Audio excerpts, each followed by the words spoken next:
Hello, Jonathan. I'm Pedro.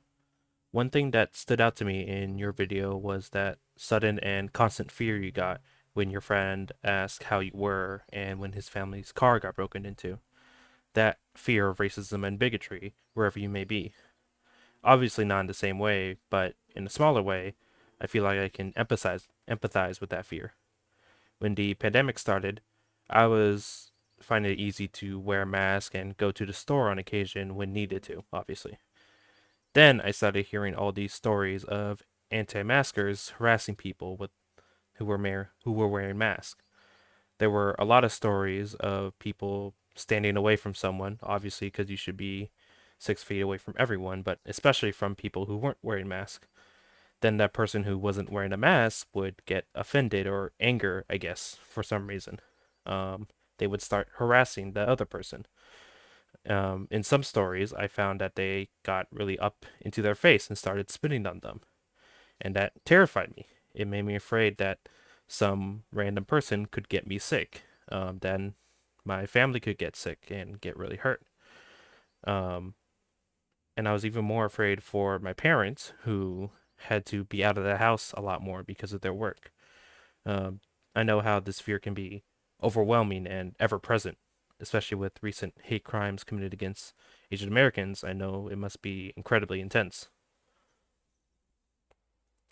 I obviously disagree with your phrase. I also do not believe that all Asians must have COVID-19. In general, I think that my Asian friends and those in the Asian American community take their health more seriously than the average person in terms of how they can affect others. When I visited Japan, for example, I knew that that culture greatly encouraged you to wear a mask even if you just had the sniffles. And this was before even the pandemic.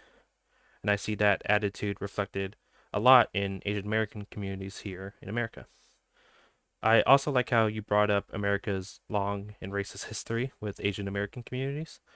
I know in 1882, the Chinese Exclusion Act banned most immigration from China.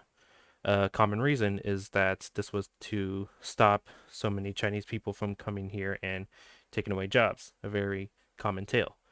However, at the time, Chinese immigration was a very, very small fraction of the overall total immigration. Um, and at the time, there were a lot of racist ideas of Chinese people being dirty and spreading disease.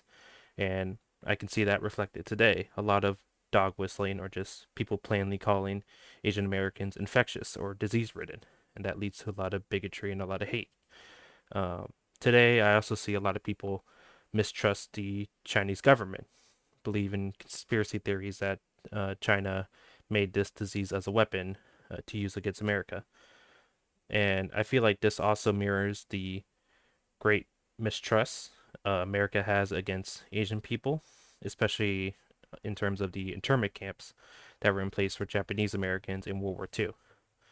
And I think there are legitimate criticism you could make of the Chinese government, but I think there's a lot of people that do not make the distinction between the government and its people, and especially making the false connection of the Chinese government and all Asian Americans in general.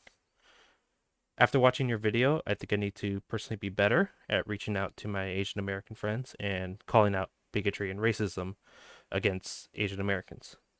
That's my peer response. Thanks for watching.